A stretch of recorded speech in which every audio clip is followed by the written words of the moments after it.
I went to Congo in June, July 2012, and I toured almost 5 villages. So I heard these horrible stories of rape.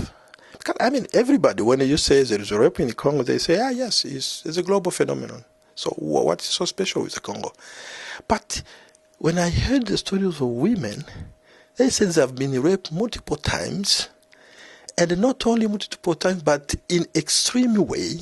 After raping a woman, they can insert anything inside the woman vagina.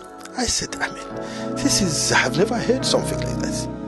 There comes a time when we heed a certain call, when the world must come together as one.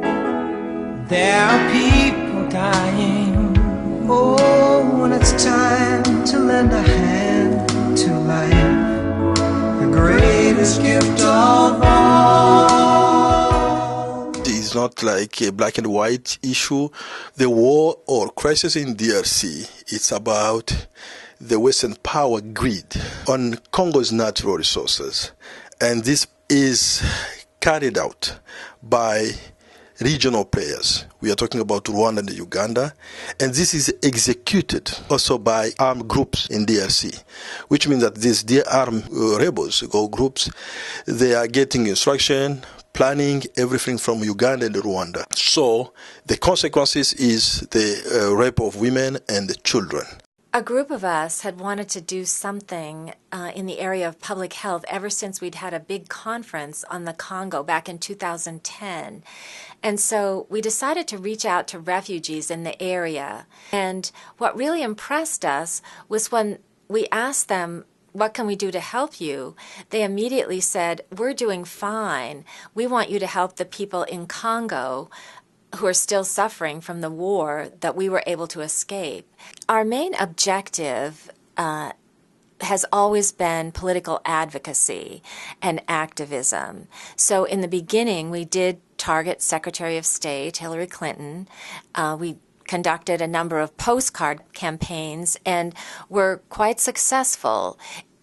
Not that the war has stopped in Congo, but more attention is being given to Congo and bringing about peace there by our government than previously. Honestly, this has been like one of my most passionate activities that I've been involved in while I've been at St. Mike's. It's crazy how this genocide is going on and no one really knows about it and no one's really doing anything. And just knowing about it, how can you not become involved? It's really been a great experience in terms of just being involved in a grassroots organization and seeing that even though it takes a while, change does happen eventually and that it is worth it when it happens. I think this is a really important issue because the awareness for it is not what we'd like it to be, and many people just don't know about all the atrocities happening in Congo. We've made a lot of steps.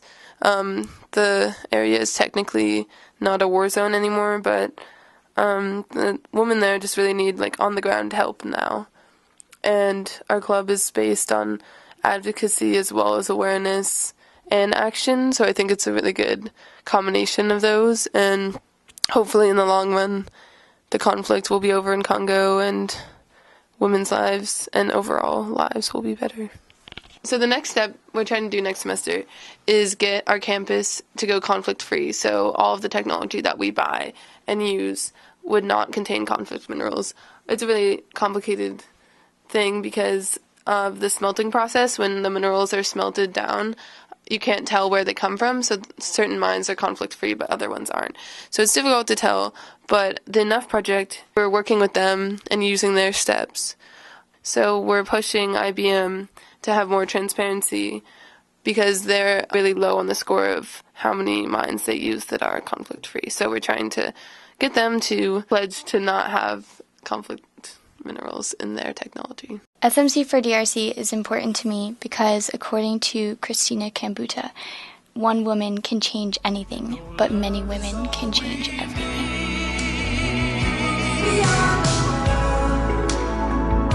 We are